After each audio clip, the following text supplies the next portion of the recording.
سلامتنا كابسات الله التلفزيون إرساتي بتاعكم كبرى استمعتنا نلومي سوني 15 حساس زدنا لكم زيناتات النخو فنماقن أرستاتو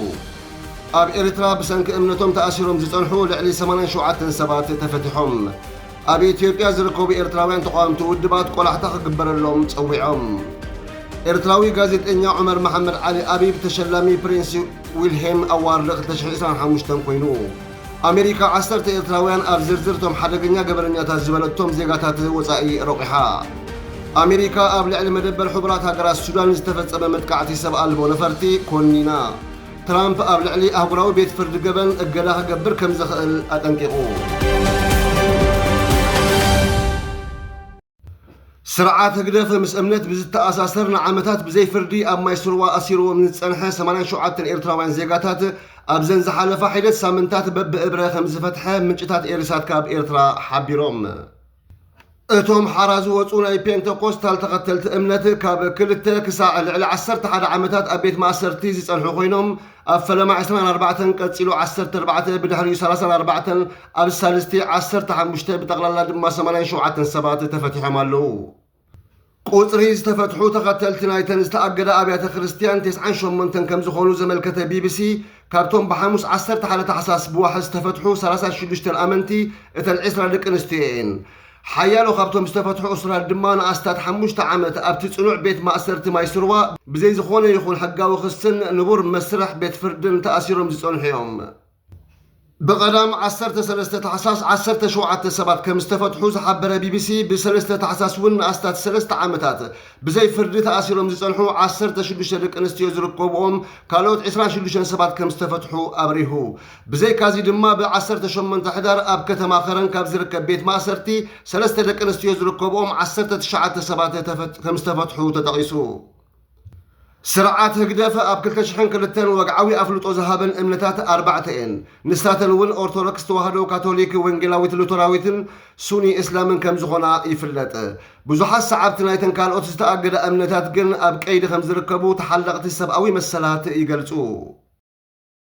حيالو خابتن مراحتي تنستأجد أبيات كريستيانات ونن أستاذ كلت 10 عامتات بزي زخونه فرداوي مسرح تصويرهم كم زلو صبصابات نايتهم بترغاغامي فتح خرغاغص طوعيت زغبرو حيالو تطبقتي سبعوي مسلات يملكت بزي كازي بركت زبلو ناي أرثوذكساوي توهادو بيت كريستيان أقششتن مراحت هايمانوتن أب قيد خمز ركبو يو زنجر حبرات هاقرات زركبهم أهقراوين تكالات تطابقتي مسلات سرعات هقدف نتوم بزي وقعو خسن فردن أب كأيدي زأتوهم نحلنا البروتيكان أسرات نتأخ قبر قبو مسرح خرقاقز بتلقاقامي كتقوات أنيحيو انت هنا تسرعات نقولوتي زقربلو هايمانوتاوي خستات إرترا مسل هايمانوتات التخبر هاقريا بمبال باشكع لاليو كمل سلوت أنيحيو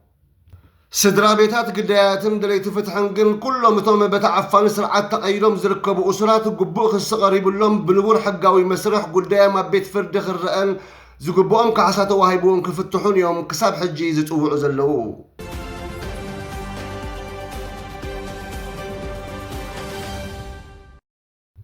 أب إثيوبيا ننوح عامتات أنصار سرعات هقدف تقاومو زكايدو إرتراويان أبالات استفرالي ودبات سبا سلطان إثيوبيان زملكتهم أكالاتن أمتاها قبل لهم يتوعوا خمزلو لإرسات أبزهبو حبريتها أرديهم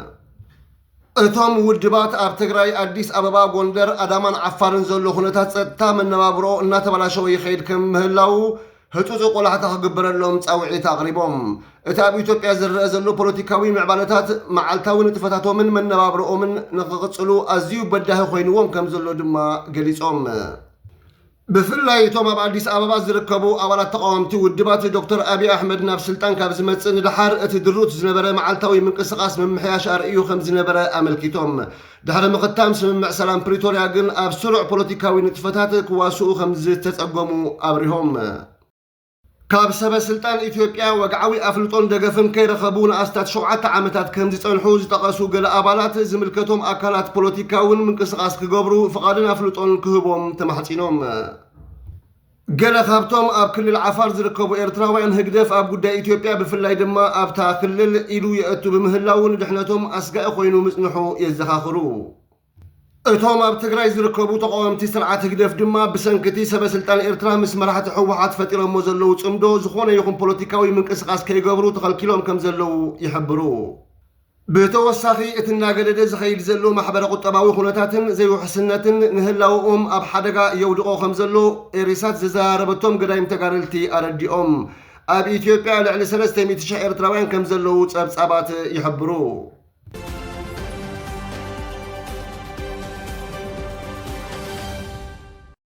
ኤርትራዊ ጋዜጠኛ ጸሓፊ ገጣምን ተርጓምን ዑመር መሐመድ ዓሊ አቢብ ናይቲ ብፔን ሽወደን ዝዳሎ ናይ 2025 ሽልማት ፕሪንስ ዊልሄም ዕውት ኮይኑ ክሽለም ከም ዝበቕዐ ማዕከናት ዜና ሽወደን ገሊፀን። ጋዜጠኛ ዑመር ኣብዚ ሕጂ እዋን ኣብ ሽወደን ዝነብር ኮይኑ ሓደ ካብ መስረትን ቀንዲ ኣካየድትን ናይታ መደብ ቋንቋ ትግረ እትፍኑ ሬድዮ ሳዕዮ ብምዃኑ ብቐረባ ዝፈልጥዎ ኤርትራውያን ይምስክሩ። ብተወሳኺ ማይ ትግራይት ናይ ዝተባህለ ተወልደርቲ ሕብረተሰብ ትግረ ንዕቤትን ዕቃበ ቋንቋኦምን ባህሎምን ዝነጥፍሉ ማሕበር መስራትን ወዳብን እዩ። ዑመር ሓደ ካብ ኣባላት ናይቲ ኣብ ወፃኢ ተመስሪቱ ዘሎ ፔን ኤርትራ ኮይኑ ኣብ ኤርትራ ኣብ ዝነበረሉ ግዜ እውን ዝተፈላለዩ ሽልማታት ዝዓተረ ጻዕራምን ቁልዑን ጸሓፊ ምዃኑ ናይ ቀረባ መሳርሕቱ ይምስክሩ። ከም ኣብነት ኣብ 1996 ብግጥሚ ናይ ራይሞክ ተዓዋቲ ምንባሩ ይፍለጥ። ንሱ ብስም ስነ ጥበባዊ እድሪስ መሐመድ ዓሊ ናይ ዝዳሎ ሽልማት ማሕበር ማይ ትግራይት እውን ዕውት እዩ። ሽልማት ፕሪንስ ዊልሄም ካብቲ ዝህቦ ናይ ክብሪ ሽልማት ብተወሳኺ ናይ 50,000 ክሮነር መተባብዒ ገንዘብ ዝህብ ምዃኑ እውን መዛግብቲ ፔን ሽወደን ይሕብሩ።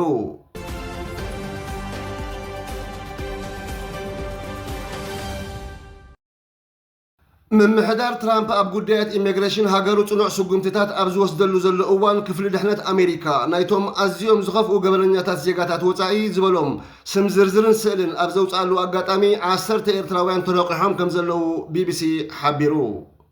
እቲ ዝርዝር እቶም ገበነኛታት ውዒሎሞ ዝተባህለ ገበናትን ኣበየናይ ግዝኣት ከም ዝተፈጸመን ዘጠቓልል እዩ። እቶም ኤርትራውያን ዝተኸሰስሉ ገበናት ድማ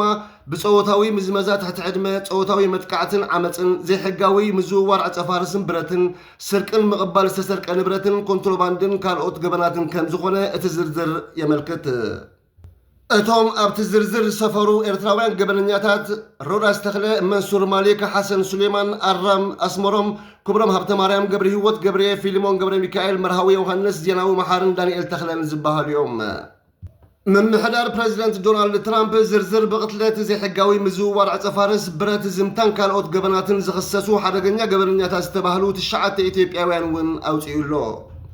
እቶም ገበናት ብምፍጻም ካብ ኣሜሪካ ንኽስጎጉ ዝተኣስሩን ዝተለለዩን ኣዝዮም ሓደገኛታት ዜጋታት ወፃኢ ዘቤታዊ ዓመፅ፣ ብተደጋጋሚ ሰኺርካ መኪና ምዝዋር፣ ምዝማት፣ ምጭዋይ ህፃናት፣ ምፍርራሕ፣ ግብረ ሽበራ፣ ብብረት መጥቃዕቲ ምፍጻም፣ ዝተሰርቀ ንብረት ምቕባል፣ ትእዛዝ ቤት ፍርዲ ዘይምኽባርን ዘይሕጋዊ ዝውውር ገንዘብ ምፍጻምን ተዋፊሮም ዝጸንሑ ከም ዝኾኑ ኣኽበርቲ ሕጊ ኢሚግሬሽንን ጉምሩኽን ኣሜሪካ ይሕብሩ። እቲ ስጉምቲ ንድሕነት ህዝቢ ሓደጋ ዝኾኑ ውልቀ ሰባት ንምእላይ ዝዓለመ ምዃኑ ድማ ወሲኾም ይገልጹ። ቅድሚ 2 ሰሙን ሓደ ኣፍጋናዊ ስደተኛ ኣብ ዋሽንግተን ዲሲ ንክልተ ኣባላት ሃገራዊ ሓለዋ ኣሜሪካ ብጥይት ሃሪሙ ሞትን መቑሰልትን ድሕሪ ምስዓቡ ምምሕዳር ትራምፕ መስርሕ ዕቑባን ዝተወሰነ እዋን ደው ክብል ብምግባር ብዝሒ ዘይሕጋውያን ስደተኛታት ንምድራት ስጉምትታት ይወስድ ከም ዘሎ ይፍለጥ። ምምሕዳር ትራምፕ ሕጋዊ ሰነዳት ዘለዎም ዜጋታት ኤርትራን ሶማልያን ሓዊሱ ካብ 19 ሃገራት ንዝመፁ ሰባት መንበርን ናይ ስራሕ ፍቓዶምን ክግምገም ምዃኑ ዕላው ገይሩ እዩ። ብተወሳኺ እቲ ፕሬዚደንት ካብ ሃገራት ሳልሲ ዓለም ንዝመፁ ስደተኛታት ቀዋሚ እገዳ ክገብር መደብ ከም ዘለዎ ገሊጹ እዩ። ክሳብ መፋርቕ ወርሒ ሕዳር ልዕሊ 65,000 ሰባት ብኣኽበርቲ ሕጊ ኢሚግሬሽንን ጉምሩኽን ተኣሲሮም ከም ዝነበሩ ዩኒቨርሲቲ ሲራክስ ዝጠቐሶ መረዳእታ የመልክት።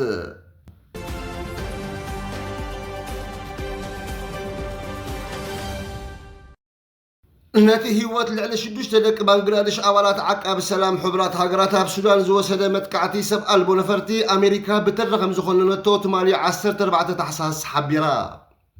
ማሳድ ፕሎስ ላዕለዋይ ኣማኻሪ ጉዳያት ዓረብን ኣፍሪቃን ኣሜሪካ ኣብ ዝሃቦ መግለፂ እቲ መጥቃዕቲ ሰላምን ፀጥታን ንምሕላው ዝግበር ኣህጉራዊ ፃዕርታት ዝዕንቅፍን ሸለልትነት ዝተመልኦን ስጉምቲ ክብል ኮኒንዎ። ብሎስ ወሲኹ ተዋጋእቲ ወገናት ንኣባላት ሕቡራት ሃገራት ዒላማ ከይገብሩ ብምጥንቃቕ ብዘይ ቅድመ ኩነት ተፃብኦታት ከቋርፁ ከምኡውን ገደብ ዘይብሉ ተበፃሕነት ሰብኣዊ ሓገዝ ክፈቕዱ ፀዊዑ። ሰራዊት ሱዳን በተመትቃዕቲን ሓይልታት ቅልጡፍ ደገፍ ክወቅስ ከለዉ ካብ ሓይልታት ቅልጡፍ ደገፍ ዝተዋህበ ምላሽ ግን ዛጊት የለን። እቶም ዓቃቢ ሰላም ኣካል ናይቲ ብሱዳንን ጎረቤት ሃገር ደቡብ ሱዳንን ዝመሓደር ብለዳለ ሃፍታም ዝኾነ ኣሰሓሓቢ ቦታ ንምዕቃብ ኣብ 2011 ዝተዋፈሩ ሓይልታት ጸጥታ ሕቡራት ሃገራት እዮም። ዋና ጸሓፊ ሕቡራት ሃገራት አንቶኒዮ ጉተሬዝ እውን ነቲ መጥቃዕቲ ብምኹናን ከምዚ ዓይነት መጥቃዕቲ ዘይምኹንይን ጠንቂ ክሲ ገበናት ኩናት ክኸውን ከም ዝኽእል እውን ኣጠንቂቑ።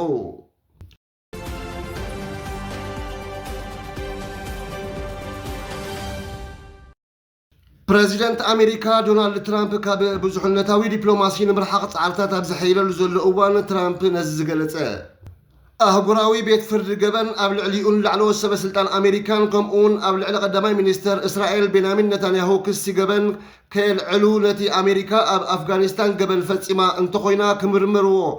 ኣለዎ ተባሂሉ ተታሒዙ ዘሎ ጉዳይ ክስርዙን ድሕሪ ዝሃቦ መጠንቀቕታ እዩ።